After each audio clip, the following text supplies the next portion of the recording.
Salut les amis, bienvenue dans ma nouvelle vidéo. Aujourd'hui on va voir le travail du sol dans sa serre mais également au potager. Je vous explique tout ce que j'ai effectué et aussi pourquoi j'ai fait ça comme ça. Ça se passe dans ma vidéo.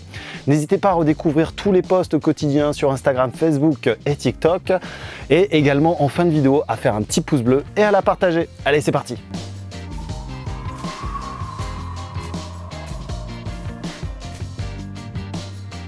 Alors le travail du sol dans sa serre ou alors dans le potager est un travail essentiel pour pouvoir forcément produire le maximum de légumes.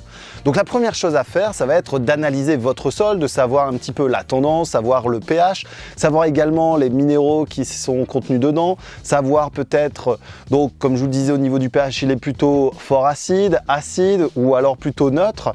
Donc ça sera tous des travaux à effectuer par observation, en observant le milieu, en observant également les plantes qui se développent à l'intérieur. Une fois cette opération effectuée, vous allez pouvoir monter la serre. Donc là, je vous ai effectué différents épisodes qui sont à découvrir sur ma chaîne The Prof d'Ortie, avec l'épisode 1 sur la mise en place de l'ossature, l'épisode 2 sur le bâchage, et je vous laisse découvrir toute cette longue série qui est assez intéressante.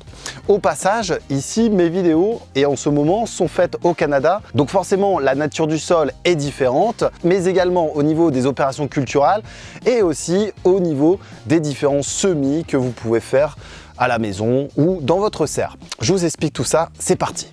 Concernant les travaux de sol, on va apporter de la matière organique, on va également aérer mon sol et on va forcément, ici dans mon cas, supprimer les pierres qui sont présentes. Donc ça, c'est un gros travail avec le tamis. On passe sur l'intégralité des bacs pour supprimer toutes les pierres qui sont présentes et les disposer sur les allées. Je vous l'avais expliqué dans d'autres vidéos, l'objectif principal d'avoir les pierres à proximité, ça va être d'apporter de la chaleur, notamment la nuit où la température peut être négative. Donc à l'intérieur de ma serre, on va éviter justement d'avoir une température négative à cause des semis qui sont présents.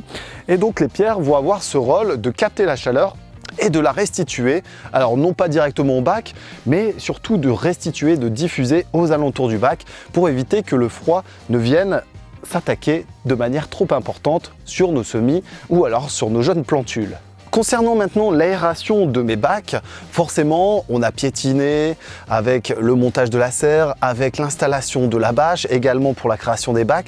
Donc on va devoir aérer ce sol. Premier outil à utiliser, ça peut être l'aérobêche, la biogriffe, ou alors une fourche bêche, ou alors même simplement une bêche. Donc on vient creuser sur une dizaine voire quinzaine de centimètres pour décompacter la couche arable du sol et ensuite on en profitera pour faire l'épiarage au même moment. Donc tout ça, ça va foisonner, ça va augmenter un petit peu le volume de mes bacs.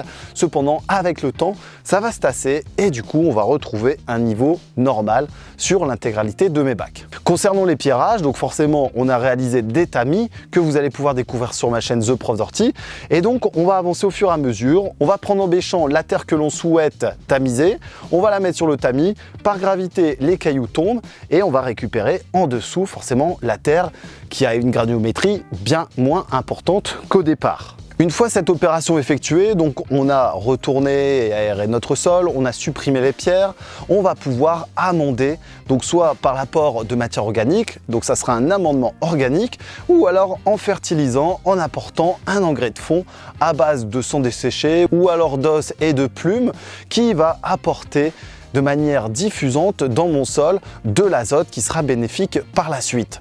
Donc au niveau de cet azote, il sera directement assimilable une fois que les productions auront été implantées, ce qui permettra d'éviter les carences et d'avoir forcément au niveau des plantes qui soient compétitives et donc avoir des rendements très importants. Une fois cette opération effectuée, on va pouvoir ratisser, à la fois d'homogénéiser le mélange fertilisant et également avec mon sol. On va pouvoir également remettre à niveau l'intégralité de mes bacs et on va attendre forcément pour pouvoir planter les différentes plantes. Et comme je vous l'ai expliqué, donc je suis au Canada, donc tout est tardif ici. Sachez pour information que les premières plantations en extérieur, ça a le cours en mi-juin, donc quasiment un mois et demi de décalage avec la France. Cependant, c'est un bon comparatif et c'est un gros travail pour moi parce que ça repousse à la fois les cultures, ça me permet d'apprendre d'autres connaissances et d'autres zones au niveau de la culture et du maraîchage. Donc c'est quelque chose d'enrichissant et qui me permet de compléter mes compétences. Vous allez pouvoir retrouver sur la chaîne et au niveau de mes vidéos pourquoi j'ai réalisé une seconde serre dans la serre, pourquoi j'ai également travaillé dans des bacs comme ça. Alors pour rappel, le fait de travailler dans des bacs comme ça, premièrement parce que ça optimise le développement des végétaux. Ensuite, psychologique, au niveau du travail, on va travailler sur des petites zones, donc on a une charge de travail bien moins importante. Et aussi côté esthétique, forcément c'est assez intéressant parce qu'on va avoir des zones de production qui seront toutes différentes. Des avantages, forcément, des inconvénients. Alors les inconvénients, c'est qu'on réduit la place de culture. Ça, je vous l'avais expliqué dans d'autres vidéos. Et également que ça a un coût si vous n'avez pas la possibilité de faire les planches. Et ensuite, forcément, comme on perd de la place, on perd au côté production. Donc ça sera à vous de vous décider. Si vous avez une grande serre, généralement, c'est ce que je préconise, c'est d'installer des bacs de ce type-là si vous avez un sol qui est assez pauvre.